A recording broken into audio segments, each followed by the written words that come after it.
La sociologie de l'environnement. Un universel engagé? Mais tu racontes n'importe quoi, Dino. Enfin, tous les chats du monde ne vont pas s'allier pour dominer les humains et fournir de la pâtée au thon bio durable et respectueuse de l'environnement. Tu te rends bien compte que t'enlèves déjà pas à t'entendre avec le chat du voisin. Et toi, tu voudrais que ça arrive à l'échelle de la planète? Tu crois vraiment que tous les petits chats militent pour avoir des croquettes seront durables, Dino? Mais enfin, demande au vieux matou de la rue d'à côté s'ils pensent en termes de traçabilité et d'empreinte carbone. Tu vas être surpris. La pâtée au thon, c'est exactement comme les éco-gestes, c'est socialement situé. Ça dépend de tes conditions de vie, de tes ressources, de structures sociales dans lesquelles tu t'en sers, enfin bref, de ton habitus de classe, comme dit le bon Dieu. Oh ça va, je sais que t'aimes pas bon Dieu, mais à un moment il faut que tu comprennes, Gino, que la sociologie ne sert pas à donner des leçons de morale. Elle sert à comprendre pourquoi on n'agit pas tous de la même manière, ni pour les mêmes raisons, face à une crise pourtant globale. Parce que la crise écologique, elle est souvent formulée comme une urgence planétaire, une menace globale à laquelle nous devrions collectivement répondre. Mais qui est ce nous? Et peut-on véritablement penser l'écologie comme ça, sur le mode de l'universalité? Et surtout, est-ce que la sociologie en tant que science devrait cautionner une telle universalisation? Benno!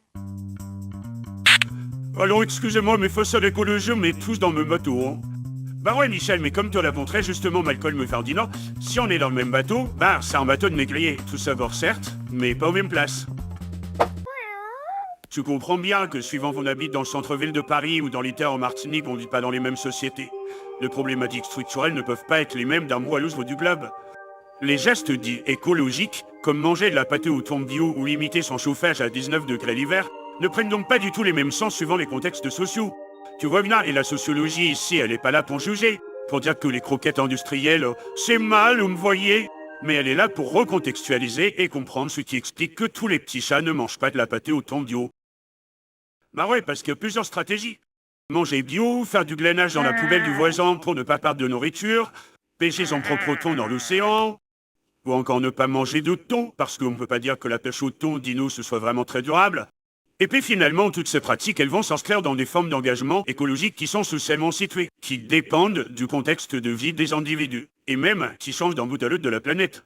Pour illustrer notre propos, prenons un autre territoire que la France et rendons-nous en Kanaki Nouvelle-Calédonie. Ah ça va Dino, c'est pas exactement la France. Ah, c'est un territoire qui est situé à quand même 17 000 km.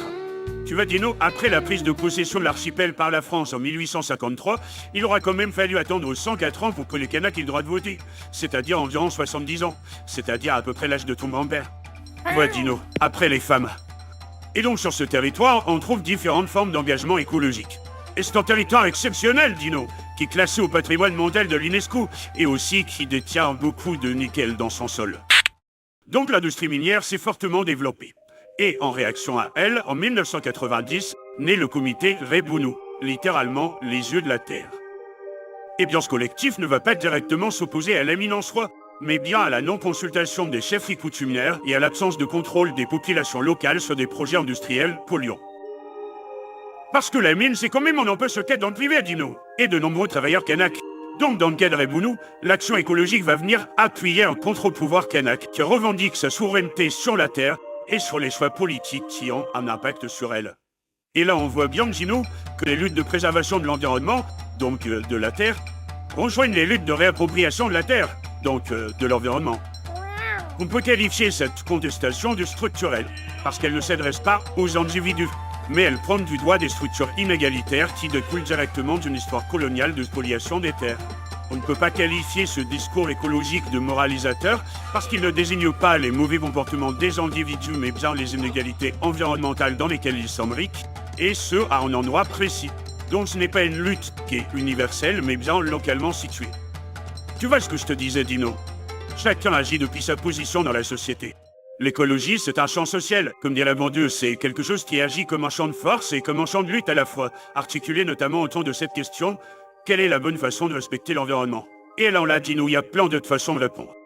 Par exemple, il y a d'autres associations sur le territoire qui vont adopter une stratégie de communication en apparence apolitique, s'adressant à tous, plus positive que contestataire, dirigée vers les individus plutôt que vers les pouvoirs publics, en gros, rejoins-nous, plante un arbre, deviens autosuffisant, ne consomme plus de déchets, etc. Et ça, pour Jean-Baptiste Pombier, c'est l'une des caractéristiques du courant dominant du champ de l'écologie en France, le courant qui domine le champ de force. Ce courant, notamment incarné par l'ADEME, le ministère de l'Environnement, certaines collectivités locales, des experts en communication environnementale ou encore des formateurs et pédagogues de l'éducation à l'environnement, finalement, c'est un courant qui se contente souvent de déléguer la responsabilité aux individus. Et c'est ce que Combie appelle une gouvernance néolibérale de l'écologie. C'est-à-dire qu'on va inviter chacun à faire sa part, un peu comme dans la fable du colibri, sans dénoncer ou donner les moyens d'agir sur les structures qui nous encadrent, comme les rapports de production, les inégalités environnementales ou encore les responsabilités différenciées, qu'elles soient historiques ou sociales. Ce champ de force de l'écologie, il va varier d'un bout à l'autre de la planète. Et donc l'étude de Combie elle-même, elle n'est pas universelle, elle est à nuancer sur les différents territoires. Par exemple, en territoire kanako-calédonien, plusieurs associations vont avoir un véritable rôle de délégataire de services publics dans le secteur de l'écologie. Comment ça veut dire quoi? Ça veut dire qu'elles sont bien pratiques pour les pouvoirs publics. Ça veut dire qu'elles reboisent le pays à main de repos, du maquis minier jusqu'aux mangroves en passant par les forêts sèches et humides. Ça veut dire qu'elles dépolient des sites où les déchets s'accumulent et s'assurent même de la collecte des déchets dans les tribus urbaines. Oui, Tino, les tribus urbaines, c'est les squats, les bidonvilles. Mais on ne dit pas squat. Tu sais, c'est très malvenu de dire quelqu'un a squatté la terre de ses ancêtres. Même si dans les faits, ces tribus urbaines ne sont pas légitimes aux yeux de la loi puisque ces populations occupent un terrain sans titre légal et ne cotisent donc pas, par exemple, pour le service de collecte des déchets. Du coup, ces pouvoirs publics ont choisi de ne pas assurer le service. Mais en même temps, d'un point de vue sanitaire, ils ne peuvent pas laisser des montagnes de déchets s'accumuler pendant des années, tu comprends bien. Donc ces mêmes pouvoirs publics, une fois par an, vont mettre des bennes à disposition pour que les membres des associations délégataires et les habitants des squats viennent faire le travail ensemble. Oui, bénévolement. T'espérais quoi? C'est bien pratique la délégation de services publics, hein? D'autant que ces associations, elles sont vachement proactives pour trouver des cofinancements et elles permettent au pouvoir public d'économiser beaucoup d'argent. Mais dans un sens, si ces associations participent à la néolibéralisation de l'écologie, qu'elles vont toujours inviter chacun à faire sa part, comme dans la fable du colibri, elles s'inscrivent sur le territoire du destin commun. Une notion clé des accords de Nouméa et Matignon ayant pour but de réparer les dégâts de la colonisation et les fractures entre les communautés. Et à la différence des rhétoriques purement moralisatrices, qui invitent par exemple les gens à limiter leur chauffage à 19 degrés l'hiver, ces associations agissent aussi concrètement sur le terrain. Pour le dire autrement, souvent elles ont un peu le rôle de la béquille dans une société bancale. Leurs acteurs naviguent financièrement à vue, dans un climat politique hautement instable, où un excès de positionnement politique d'un côté ou de l'autre, ou trop contestataire pourrait engendrer des pertes de financement, la fermeture de l'association, voire même parfois des menaces de mort. Donc pour continuer d'exister, ces associations vont adopter une stratégie de communication d'apparence neutre, universelle et dépolitisée. Et cette neutralité, dans le cas des associations délégataires, elle agit quelque part comme une sorte de vitrine, derrière laquelle au quotidien les participants s'interrogent sur les modalités de vivre ensemble, ou les tensions entre les communautés, tout en mettant en place de petites solutions concrètes, en obtenant de petites victoires qu'ils accumulent une à une, comme des grains de sable pour espérer en faire une montagne. La solidarité derrière ce réseau associatif permet aux associations de co-construire de nombreuses innovations sociales, de tisser du lien entre les communautés en leur permettant de se rencontrer autour d'une activité, de partager savoir et savoir-faire, de favoriser la mixité, l'intégration sociale et de penser finalement modestement, mais réellement, des blessures laissées par cette histoire coloniale dont la reconnaissance et la réparation constituent l'un des fondements de l'accord de Nouméa.